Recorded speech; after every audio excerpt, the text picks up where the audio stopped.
All right, we're going to talk about our medium length labs today. I've been introducing, and we talked last time about the short ones, which are about 15 minutes, sometimes up to half an hour. Medium ones, the ones I'm going to talk about today, are all 30 minutes or longer. Typically, we finish within a class period, though. And then we've got long ones that I'll talk about next time, which are a full period's worth of activity. So the first one we do, and I do this early on in the business fundamentals unit, where we talk about forms of ownership. We don't have a lot of stuff, I find, in Intro to Business where we can address law, and in our department we still have law as a course we teach. So anytime I can look at like contract law, and if you might remember on the short labs, I talked about the rants, the complaints that you're going to do. That is kind of a little bit of a window into law, but partnership agreements is the other one. So we do this, and I do it as a class activity. I actually just have this on a slide, but you could certainly use a Google Doc template to jump people into it. I have them partner with someone in their general area who will, be easy to connect with if they're ever away from class for any reason. And you create a partnership agreement for school, not a business. And that partnership agreement usually entails coming up with a goal for each other and your partnership. What are you going to do? It can be as simple as, like you can see here, keeping each other up to date at class, collecting notes or handouts that I give out. Maybe like I've had groups take them as seriously as like they'll take photos of their notes and text them to each other, or share it through our email, and all sorts of things like that. They can do all the way up. They can add details about like working together on group projects or whatever. So discuss a goal. What happens if someone's away? What is the expectation of each other in the partnership?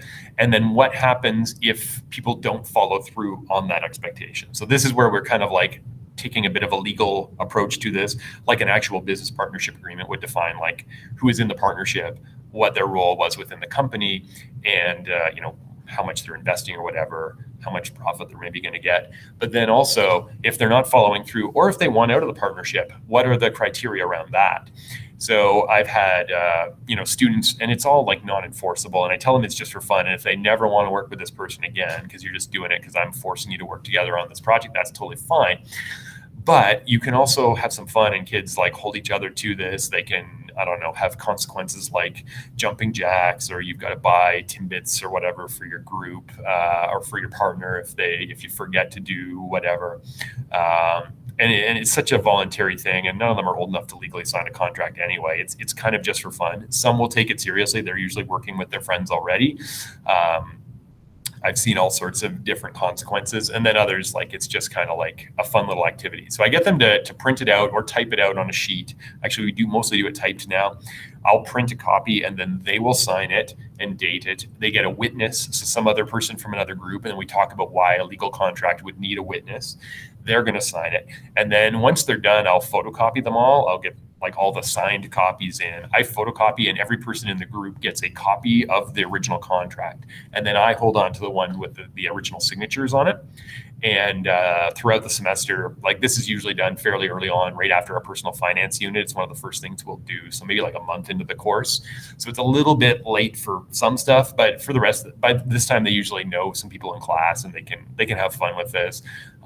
They can try enforcing it and see what happens. So it's a nice little, like, it takes a little bit of time because they've got to write it, but I'm not going to fully present here now because it's actually making things a little slow. So I've got this ADA print ad hunt, which is the next kind of medium length thing that we do in class, and I've got it shared as a PDF. Anyway, we still have some magazines, and you might still have some magazines in your world, and it's kind of like a novel thing because so very often we'll do so many digital things, and you could absolutely do this sort of project with YouTube ads. You could tell people, like maybe after the Super Bowl, go online and analyze an ad for like the ADA form, the attention, interest, desire, action pieces of it. But I kind of find print ads, and you can steal some off the internet if you don't have magazine ads. You just like Google like print ad, and you'll get a bunch of options. That's how I got this one in the sample.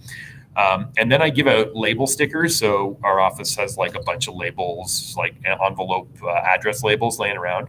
And then we've got the really small ones for the return sender things. So I have like just sheets of those in my room, and I get people to go through magazines and rip out an ad that they feel is a good ad or an effective piece of advertising that follows the AIDA formula.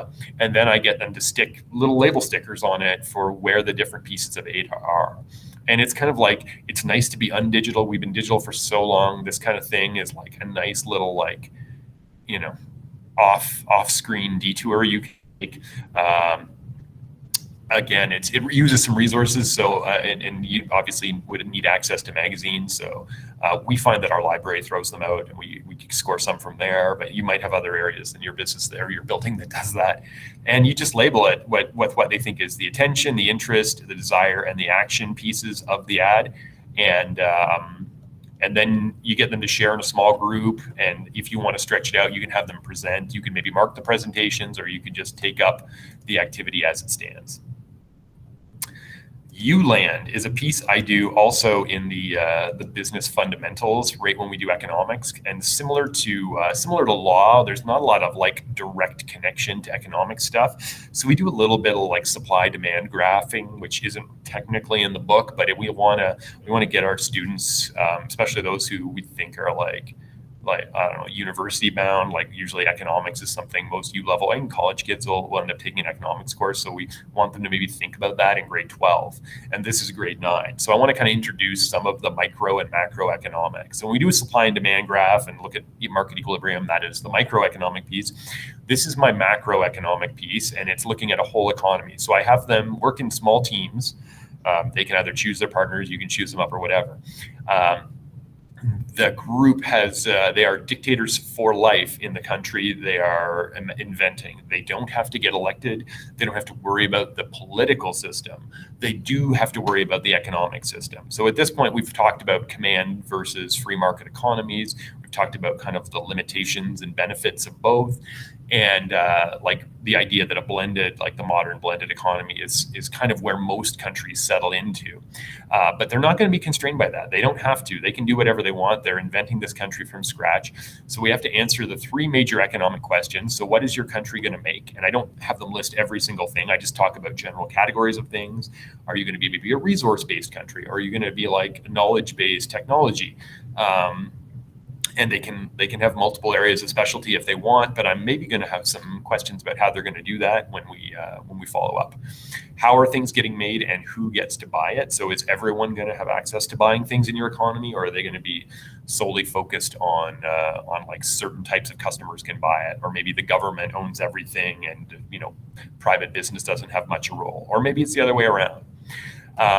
Natural, human, and capital resources, you get to define those things. So is the government, is your dictatorship going to own everything? Or is there a role for like private citizenship, ownership of things? And what are some of the problems with that? So it's very open-ended. It's very like wide open. And it's like a lot of these things are kind of like high-end, I don't know, like you could do a PhD thesis on what the perfect economic system could be if you were starting from scratch. So I tell them that ahead of time. Like, this is like, if you are stumped, if you're troubled by things, just skip over it and you can come back to it once you define some other areas.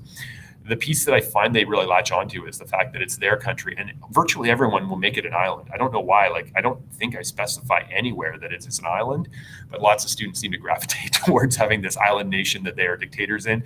And then they like, a lot of them try to be benevolent, kind, and wonderful leaders benefiting all the citizens of their country, because they realize like that's how you stay in power. You keep people happy, you make sure there's jobs, and people have access to things like shelter and food and maybe nice cars and whatever. Other groups will try to like maybe benefit themselves, and we talk about that. That's kind of the final piece of this. Could your system be taken advantage of?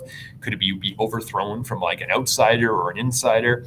This is kind of getting a little bit into politics, but if you look at what most countries struggle with when they end up with political issues, it very often it has some economic issues at the core of it. People don't have enough money or jobs or food or whatever, and the economic system potentially has something to do with that. So it's pretty accessible. I don't mark this at all, simply because some parts are going to stump students, some parts are going to be a little bit over where they're at, and that's okay. We can just talk about like their country and what would work in their country.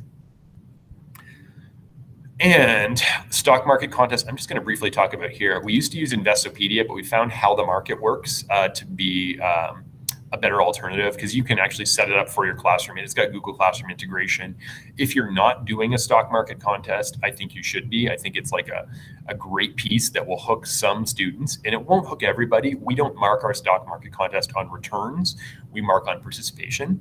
So I give out 25 marks on this, and it's 25 marks for making 25 trades. So by the end of like the first class, once we introduce it, get everybody in the game and get people going, they've probably made 2 trades and they've got 2 marks already. And then we run it over the course of at least 2 months. Even when we were quadmestered, we try to stretch it out over the whole like quadmester model, just so they can ride out some ups and downs in the markets. We usually, like How the Market Works lets you do crypto trading. We have let that happen. We've not let that happen. We let it happen last time, and we got to see students ride that roller coaster. And it's like you just have interesting conversations around this. And if you have access, like if you have Chromebooks in your class, this is a good little thing that you can have, like for students that finish ahead of time on a project. For those first few minutes while you're trying to get organized and do attendance, having the stock contest, even just as a participation thing, students will go grab Chromebooks, jump on it. I'll have students tell me they were trading on their phone in English class, which makes me a little bit concerned for both their English mark and their future as a day trader. But it's a piece that you can do any day that you need some filler or supply teacher or whatever, and students are going to engage with it. Now, by the end of it, I have students who obviously will just do the 25 trades and be done with it. But I have students who finish with like 150 trades regularly, like both my class and other classes. And kids get into this and they start learning things about companies, and they'll bring questions like, why did Tesla do this yesterday? And it's like just this automatic thing you can talk about whenever you need to talk about something in the business world. And finally, I've got this contract talks labor negotiations project, and I basically divide the class, and does need a little bit of prep time. You're going to have to know your students a little bit. So we do this in the human resources and management part of our course. And at that point, the students kind of know each other well, and you know your kids. You can divide them up. You're going to want to put stronger personalities versus other stronger personalities. So you're going to need groups of, like, let's say 3 to 4 people partnered up with similar groups of 3 to 4 people with similar personalities. Half the class are going to get management negotiating details. The other half, and you can see this in my folder, the other half are going to get the union side of things. So they both have the same current contract information. And then there's different demands. So this is the management side of things. I'm not going to pull up the union one. Anyway, I leave them divided. I get kind of all the little mini management teams to talk to each other. And then I bring them together, and in their paired up groups that I've kind of written up on a slide or a Google Doc on the big screen already, they know who they're supposed to meet in the room and negotiate with. And then we have rounds of negotiation. And some groups will kind of like acquiesce really quick potentially. And then like their contracts, as soon as contracts get settled, I start putting them up on the big screen. And you'll get to see some interesting things that mirror actual like real world negotiations. One group will settle early, and maybe for whatever reason, management really like rolled over and just paid them whatever they wanted and gave them all sorts of things. And once that contract goes up, you can watch all the other deals in the room get very adversarial. The unions are suddenly like emboldened around the room to go and ask for more, and they can point to go, look at this deal that this group got and whatever. Other times management kind of like bulls through and the union rolls over a little bit, and then that deal goes up, and then instantly all the other management teams in the room start to get very aggressive and really push back. So again, this does need some prep. You got to like organize a little bit of your groups ahead of time. You got to know your personalities of your students and kind of match them similarly, so you don't get one group of strong, like really aggressive personalities against ones who are going to maybe, give up in the negotiation a little early just to not have to deal with these other people anymore. But usually there's like BBI is an open class. You get a nice mix of different types of people, and you can match things very well. And once it's done, once all the contracts are done, you can kind of run down that list and talk about what people saw and all the different things that happen. All right, that is my rundown of my medium length labs. And again, most of these, like you could mark the ADA hunt, you could mark presentations of countries in ULAND. I do mark the stock contest for participation, but all of these things are kind of fun, and you'll find, I think, students will do them on their own. Next time, we're going to talk about the long labs, and those are ones that I will also address in. We've got some things definitely that I do mark now, especially when you're spending more than a period on it. You're probably going to find that you want to mark that. Anyway, if you've got any questions about this, you can shoot me an email, or you can visit rawschoolbusiness.com and see how I can lay all this stuff in our course too.